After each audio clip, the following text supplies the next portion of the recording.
Chers téléspectateurs, chers internautes, soyez très salués et bienvenue sur cette plateforme de coaching, votre émission, ma contribution. Alors, comme vous le savez, notre invité maison, le coach Jules Fleury Pangoyi, alias Coach Madiba, est déjà avec nous pour parler d'un thème très spécial. Bonsoir coach. Bonsoir madame. Comment vous sentez-vous?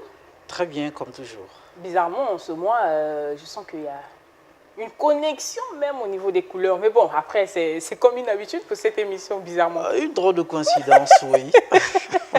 Alors, nous parlons aujourd'hui d'un thème, je l'ai dit, très spécial.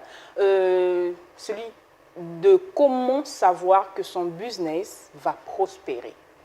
Alors, coach, en quelques mots, en quelques minutes, que pouvez-vous dire? Comment déjà bâtir son business et comment savoir qu'il va prospérer? Bien, mais merci. Le business, c'est ce que nous devrions tous viser. Les affaires, l'entrepreneuriat, vous voyez qu'aujourd'hui, tout tourne autour de cela. On ne peut plus parler autrement, on ne peut plus dire autrement que de partout où vous passez, qu'il s'agisse des pouvoirs publics, qu'il s'agisse du privé, on est en train de motiver les gens, de dire aux gens que c'est la voie normale que d'entreprendre, que de se lancer dans le business.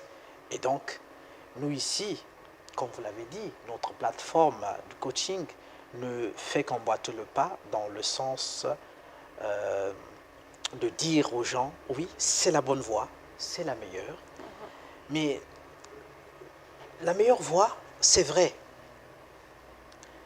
Mais lorsqu'on s'arrête juste à dire aux gens que c'est la meilleure voie, ce n'est pas toujours...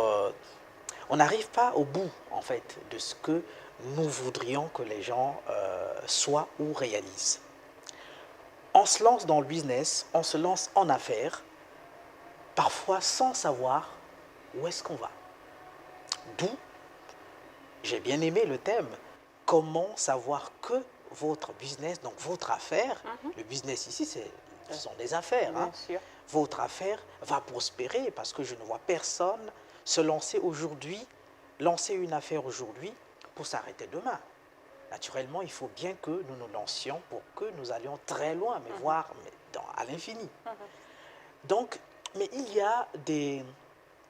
a quelques, on ne va pas dire codes, mais on va dire il y a quelques secrets, sinon on va dire qu'il y a quelques pistes qu'on peut suggérer aux uns et aux autres, eu égard à ce que nous-mêmes nous avions fait, qu'en le faisant ou en suivant ces pistes-là, on peut aboutir quand même à une suite favorable qui nous permet de faire un bond. Donc, il y a déjà la première idée. Quand on veut se lancer, on doit avoir une idée. On se dit, où est-ce qu'on va? Dans quel secteur on va se lancer? Et lorsqu'on a identifié le secteur, ben, il faut que ce secteur convienne à ce que vous savez faire très bien. Parce qu'il n'est pas rare de rencontrer des gens qui veulent se lancer, ils veulent créer par exemple une entreprise dans le domaine pétrolier, mais ils n'en connaissent rien du tout dans le pétrole. Ils veulent se lancer dans les ressources humaines, créer un cabinet de gestion de ressources humaines, mais ils n'en connaissent rien de la paix, ils n'en connaissent rien des ressources humaines. Donc, le premier aspect qu'il faut épingler, c'est celui de connaître, de se lancer dans une affaire qui ne nous paraît pas, qui n'est pas étrangère à notre égard. Donc, ça c'est le premier point, faire ce que l'on sait faire. C'est de 1. Donc nous allons en citer 5 très rapidement.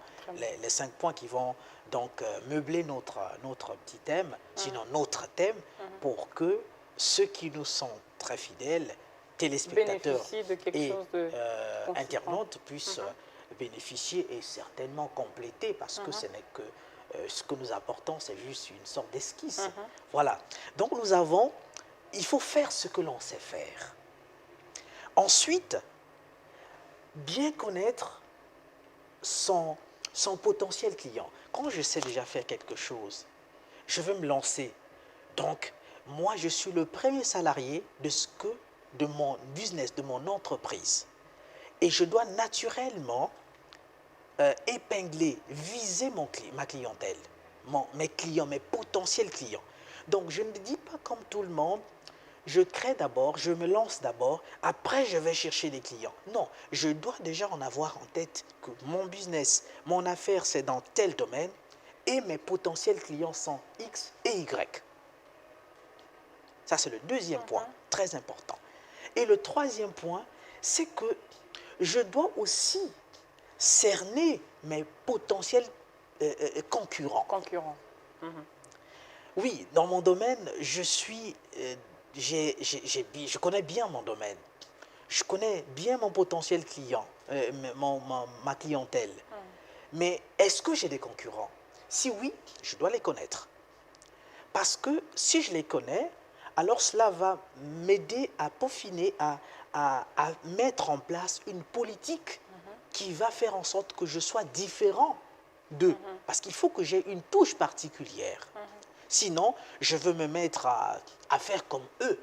Mais eux, ils sont là avant moi. Ils ont assez d'expérience. Ils ont assez de clients. Ils sont connus. Mais moi, je suis incognito. Je viens d'arriver.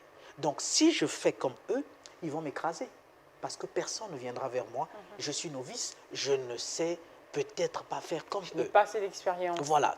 Donc, la première, ce qu'il faut faire en troisième lieu, donc c'est connaître ses potentiels concurrents pour vous permettre d'élaborer des politiques qui vont aller à l'encontre de ce qu'ils font. C'est-à-dire que si, je prends un exemple, si c'est quelqu'un qui fait, si c'est une boulangerie par exemple, moi j'ai vu par exemple à Timbamba une boulangerie qui fait désormais le pain à la pâte d'arachide, le pain au maïs, le pain à la pâte douce, à la patate douce.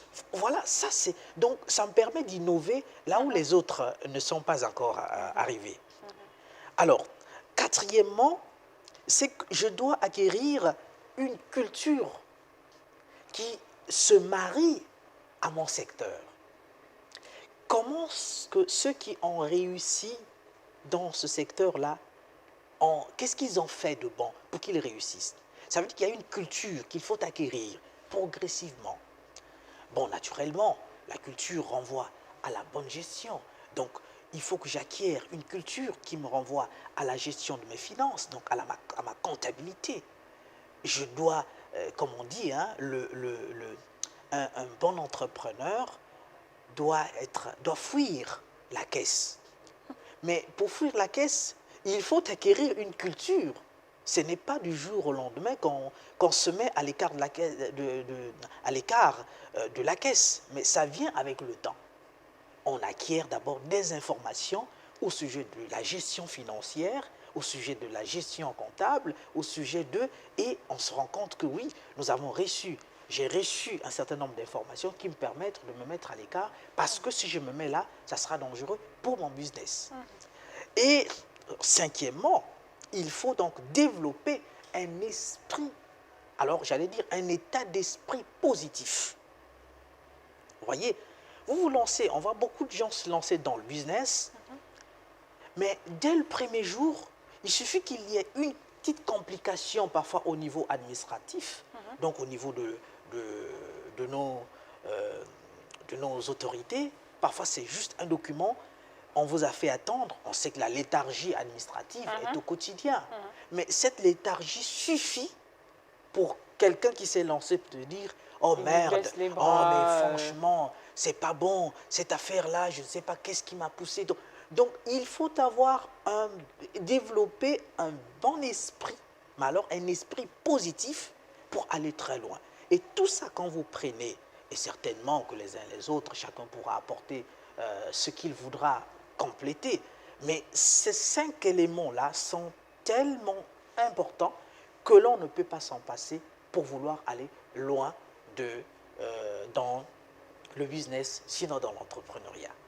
Alors, au-delà donc de ces 5 éléments, ce sera notre dernière question puisque nous sommes déjà arrivés au terme de notre entretien.